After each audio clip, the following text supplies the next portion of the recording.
అందరికీ వందనాలు. ఈరోజు ఇక్కడ కలిసి మా మిత్రులతో కలిసి నేను ప్రెస్ మీట్ పెట్టడం జరిగింది. దేనికంటే రాయలసీమలో అత్యధిక వెనుకబడిన జిల్లా ఏదంటే అనంతపూర్ జిల్లా.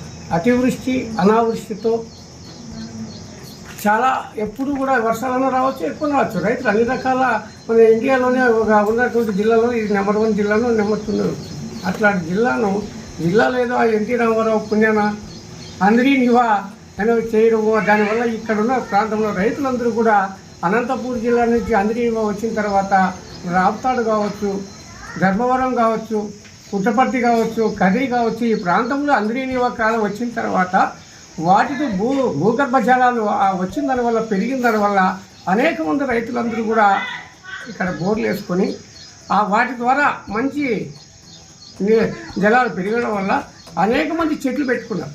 నేరేడు చెట్లు పెట్టినారు, మామిడి చెట్లు పెట్టినారు, చీనా చెట్లు పెట్టినారు, మరి మిగతా పంటలు పెట్టుకుంటున్నారు. ఆ పంటలు కొన్ని వేల మంది రైతులు ఉన్నారు. ఈ రోజు నువ్వు ఈ అందరినివా ఉన్న కాలం నేను లైనింగ్ చేసి సిమెంట్లు వేసి నీళ్లు తీసుకొని చిత్తూరు జిల్లాలకు మెప్పు పొందితే అనంతపూర్ జిల్లాలో ఉన్న రైతులు అభావత పాల్గొయిపోతారు. వాళ్ళ పరిస్థితి ఒక్కసారి ఆలోచన చేయండి. మీకు అందరికీ తెలుసు, చంద్రబాబు నాయుడు ఆలోచన చేయాలి. ఎందుకంటే తన ఏదో అనుకోండి, కానీ ఆ చిత్తూరు జిల్లాకు కూడా న్యాయం జరగాలంటే పెద్దలు ఇందాక చెప్పారు రమణ గారు, గాలేరు నగరం నుంచి వాటి నుంచి ఏది మన గండికోట నుంచి అందరి అనుసంధానం చేయమని. ఆ నీళ్ళు వృధాగా పోతుంది. ఎక్కడ పోతుంది? సోమశిల నుంచి సముద్రంలోకి కలిసిపోతుంది. వాటిని ఆలోచన చేసి గత ప్రభుత్వం ఏం చేసింది, గండికోట నుంచి మరి ఎలుగుల ప్రాజెక్టులోకి నీళ్లు లిఫ్ట్ ఇరిగేషన్ చేసి అక్కడి నుంచి చిత్తూరు జిల్లాకు చేస్తే దాదాపు 1,10,000 ఎకరాలకు అక్కడ ఉపయోగపడుతుంది సాగునీరు, తాగునీరు. మరి అది చేసిన తర్వాత అనంతపూర్ జిల్లాలో అదనంగా 1,00,000 ఎకరాలకి ఈ రైతులు ఇప్పుడు ఉన్నది కాకుండా ఇంకా 1,00,000 ఎకరాలకు ఇక్కడ ఈ రైతులకు ఉపయోగపడతాయి. కాబట్టి ఇది రాజకీయాలు పక్కన పెట్టండి. జగన్మోహన్ రెడ్డి ఏదో చేసినా నేను నిలిపేయడము, నువ్వు చేసినా హైపు నిలిపేయడము ఇది కాదు. ప్రజల అభివృద్ధి కోరుకోండి.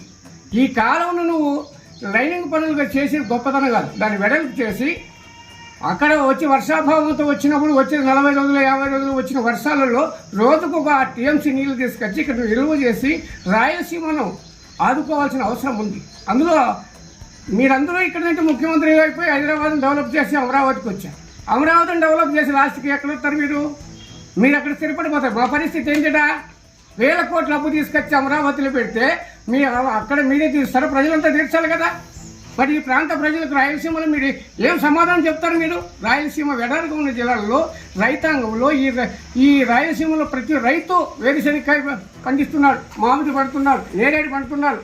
మరి ఇట్లా పంటలకు కనీసం ఈ జిల్లాల వారిగా అదనంగా మీరు కోల్డ్ స్టోర్లు పెట్టండి. వాటి టమాటా అయితే విపరీతంగా పండిస్తున్నారు రైతులు. ఒక్కొక్కసారి పడేస్తున్నారు. రూపాయి కూడా బాక్స్ కూడా 10 రూపాయలు కూడా బాక్స్ పోతే రైతులు పడేసిపోతున్నారు. వాటి గురించి మీరు అందరూ కూడా ఆలోచన చేసి చంద్రబాబు నాయుడు దగ్గర మీకు ఎదురు చెప్తున్నా, అనంతపూర్ జిల్లాలో 14 సీట్లు ఉంటే 14 సీట్లు మిమ్మల్ని ఓట్లు వేసి గెలిపించారుగా మా వాళ్ళు ప్రజలంతా. మరి అలాంటి ప్రజలు మీరు ఇప్పుడు ప్రజలకు అన్యాయం చేసి ఇక్కడ రైతులంతా పోతే ఈ రైతులు ఎక్కడ పోతారు?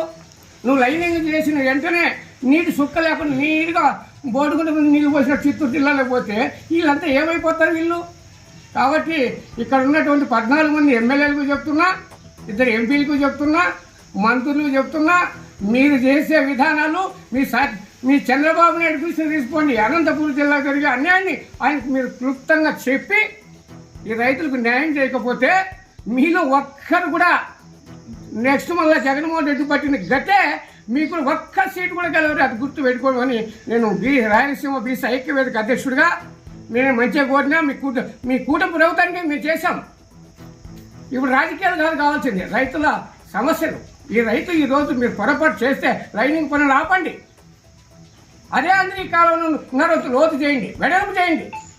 వాటి ద్వారా చిత్తూరు జిల్లా మొత్తం కదిరి ప్రాంతం వరకు ములక చెరువు వరకు ఈ నీళ్ళు వస్తాయి. కొంత రాయచోటి కూడా ఈ నీళ్ళు పోతాయి.